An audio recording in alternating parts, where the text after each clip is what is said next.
ओम नमो भगवते वासुदेवाय। नमस्कार दोस्तों, स्वागत है आप सभी का हमारे चैनल भक्ति ज्ञान में। दोस्तों, आज मैं आपको श्रीमद् भागवत महापुराण की कथा सुना रहा हूँ। आइए सुनते हैं अक्रूर जी की ब्रज यात्रा का शेष भाग। अक्रूर जी कहते हैं, जब मैं उन्हें देखूंगा तब सर्वश्रेष्ठ पुरुष बलराम तथा श्री कृष्ण के चरणों में नमस्कार करने के लिए तुरंत रथ से कूद पड़ूंगा। उनके चरण पकड़ लूंगा। ओह, उनके चरण कितने दुर्लभ हैं।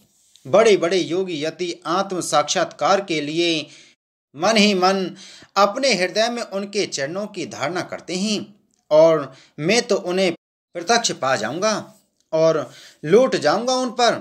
उन दोनों के साथ ही उनके वनवासी सखा एक एक ग्वाल बाल के चरणों की भी वंदना करूंगा। मेरे अहो भाग्य, जब मैं उनके चरण कमलों में गिर जाऊंगा तब क्या वे अपना कर कमल मेरे सिर पर रख देंगे। उनके वे कर कमल उन लोगों को सदा के लिए अवैदान दे चुके हैं जो काल रूपी सांप के भय से अत्यंत घबराकर उनकी शरण चाहते और शरण में आ जाते हैं। इंद्र तथा दैत्यराज बलि ने भगवान के उन्हीं कर कमलों में पूजा की भेंट समर्पित करके तीनों लोकों का प्रभुत्व इंद्र पद प्राप्त कर लिया। भगवान के उन्हीं कर कमलों ने, जिनमें से दिव्य कमल की सी सुगंध आया करती है, अपने स्पर्श से रास लीला के समय ब्रज युवतियों की सारी थकान मिटा दी थी। मैं कंस का दूत हूँ, उसी के भेजने से उनके पास जा रहा हूँ। कहीं वे मुझे अपना शत्रु तो ना समझ बैठेंगे।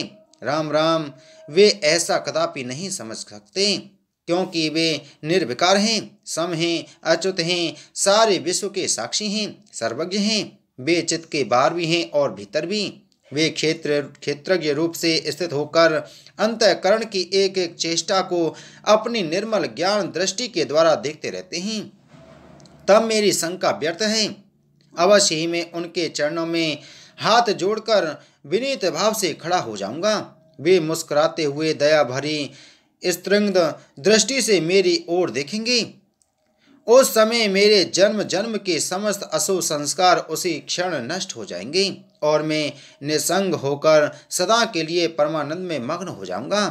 मैं उनके कुटुंब का हूँ और उनका अत्यंत हित चाहता हूँ। उनके सिवा और कोई मेरा आराध्य देव भी नहीं है। ऐसी स्थिति में वे अपनी लंबी लंबी बाहों से पकड़कर मुझे अवश्य अपने हृदय से लगा लेंगे। आहा, उस समय मेरी तो देह पवित्र होगी ही, वह दूसरों को पवित्र करने वाली भी बन जाएगी।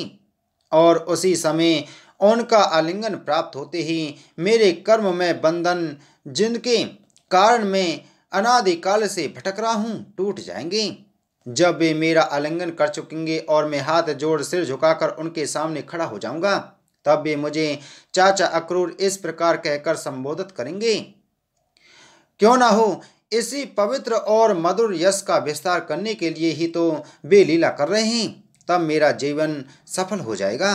भगवान श्री कृष्ण ने जिसको अपनाया नहीं, जिसे आदर नहीं दिया, उसके उस जन्म को जीवन को धिक्कार है।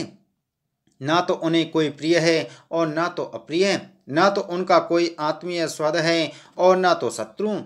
उनकी उपेक्षा का पात्र भी कोई नहीं है। फिर भी जैसे कल्प वृक्ष अपने निकट आकर याचना करने वालों को उनकी मुँह मांगी वस्तु देता है, वैसे ही भगवान श्री कृष्ण भी जो उन्हें जिस प्रकार भजता है उसे उसी रूप में भजते हैं। वे अपने प्रेमी भक्तों से ही पूर्ण प्रेम करते हैं। मैं उनके सामने विनीत भाव से सिर झुकाकर खड़ा हो जाऊंगा और बलराम जी मुस्कुराते हुए मुझे अपने हृदय से लगा लेंगे और फिर मेरे दोनों हाथ पकड़कर मुझे घर के भीतर ले जाएंगे। वहाँ सब प्रकार से मेरा सत्कार करेंगे। इसके बाद मुझसे पूछेंगे कि कंस हमारे घर वालों के साथ कैसा व्यवहार करते हैं। श्री सुखदेव जी कहते हैं, परीक्षित, सफल नंदन अक्रूर मार्ग में इसी चिंतन में डूबे डूबे रथ से नंद गांव पहुँच गए और सूर्य अस्ताचल पर चले गए। जिनके चरण कमल की रज का सभी लोकपाल अपने किरीटों के द्वारा सेवन करते हैं, अक्रूर जी ने गोष्ठ में उनके चरण चिन्हों के दर्शन किए। कमल, यव, अंकुश आदि असाधारण चिन्हों के द्वारा उनकी पहचान हो रही थी। और उनसे पृथ्वी की शोभा बढ़ रही थी। उन चरण चिन्हों के दर्शन करते ही अक्रूर जी के हृदय में इतना आह्लाद हुआ कि वे अपने को संभाल ना सके, विह्वल हो गए। प्रेम के आवेग से उनका रोम रोम खिल उठा, नेत्रों में आंसू भर आए और टप टप टपकने लगे। वे रस से कूदकर उस धूलि में लौटने लगे और कहने लगे, अहो ये हमारे प्रभु के चरणों की रज है। परीक्षित, कंस के संदेश से लेकर जहाँ तक अक्रूर जी के चित्त की जैसी अवस्था रही है, यही जीवों के देह धारण करने का परम लाभ है।